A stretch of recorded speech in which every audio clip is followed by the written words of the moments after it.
ओम भगवते वासुदेवाय नमः। आप सभी को अनंत चतुर्दशी और गणेश विसर्जन की शुभकामनाएं। भाद्रपद की शुक्ल पक्ष की चतुर्दशी को अनंत चतुर्दशी का व्रत किया जाता है। इस दिन भगवान विष्णु की पूजा अर्चना के बाद 14 गांठे वाला अनंत सूत्र बांधा जाता है और कथा के अंत में जानेंगे कि किस बात का प्रतिशोध लेने के लिए भरी सभा में द्रौपदी का अपमान किया गया। अनंत चतुर्दशी का व्रत सर्वप्रथम पांडवों द्वारा रखा गया था। 14 साल तक लगातार अनंत चतुर्दशी का व्रत रखने से विष्णु लोक की प्राप्ति होती है। जब जुए में अपना राज्य हारकर वन में कष्ट भोग रहे थे, तब भगवान श्री कृष्ण ने उन्हें अनंत चतुर्दशी का व्रत करने की सलाह दी थी। पांडवों ने अपने वनवास में हर साल इस व्रत का पालन किया। कृष्ण भगवान ने इस व्रत की महिमा समझाने के लिए कथा सुनाई, जो इस प्रकार है। बहुत समय पहले एक तपस्वी ब्राह्मण था, जिसका नाम सुमंत और पत्नी का नाम दिशा था। उसकी सुशीला नाम की एक सुंदर और धर्मपरायण कन्या थी। जब सुशीला कुछ बड़ी हुई तो उसकी माँ दिशा की मृत्यु हो गई। तब उसके पिता सुमंत ने कर्क्षा नाम की स्त्री से विवाह कर लिया। जब सुमंत ने अपनी पुत्री का विवाह ऋषि कौंडिन्य के साथ किया, तो कर्क्षा ने विदाई में अपने जवाई को ईंट और पत्थर के टुकड़े बांध कर दे दिए। ऋषि कौंडिन्य को यह व्यवहार बहुत बुरा लगा।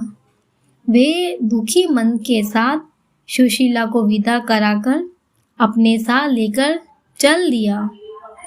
चलते चलते रात्रि का समय हो गया।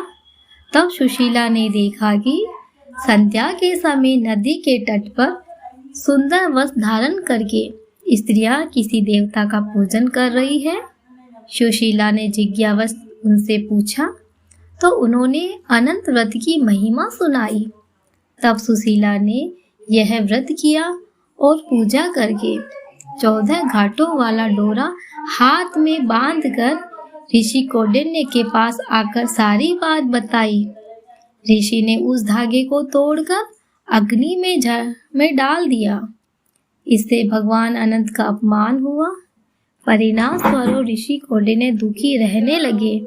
उनकी सारी संपत्ति नष्ट हो गई और वे दरिद्र हो गए। एक दिन उन्होंने अपनी पत्नी से कारण पूछा, तो सुशीला ने दुख का कारण बताते हुए कहा कि आपने अनंत भगवान का डोरा जलाया है।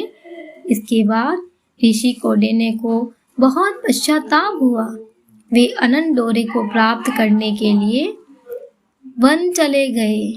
वन में कई दिनों तक ऐसे ही भटकने के बाद वे एक दिन भूमि पर गिर पड़े। तब भगवान अनंत ने उन्हें दर्शन दिए और कहा कि तुमने मेरा अपमान किया, जिसके कारण तुम्हें इतना कष्ट उठाना पड़ा, लेकिन अब तुमने पश्चाताप कर लिया है। मैं प्रसन्न हूँ। तुम घर जाकर अनंत व्रत की विधि विधान से पूजा करो। 14 वर्ष तक व्रत करने से तुम्हारे सारे कष्ट दूर हो जाएंगे और तुम दोबारा संपन्न हो जाओगे। ऋषि कौंडिन्य ने विधि पूर्वक व्रत किया और उनके सारे कष्टों से मुक्ति मिली। अनंत चतुर्दशी का व्रत सर्वप्रथम पांडवों द्वारा रखा गया था। जब दुर्योधन पांडवों से मिलने गया, तो माया महल का दृश्य देखकर धोखा खा गया। माया के कारण भूमि मानो जल के समान प्रतीत होती थी और जल भूमि के समान। दुर्योधन ने भूमि को जल समझकर अपने वश ऊपर कर लिए, परंतु जल को भूमि समझकर वह तालाब में गिर गया। इस पर द्रौपदी ने उपहास करते हुए कहा, अंधे का पुत्र अंधा।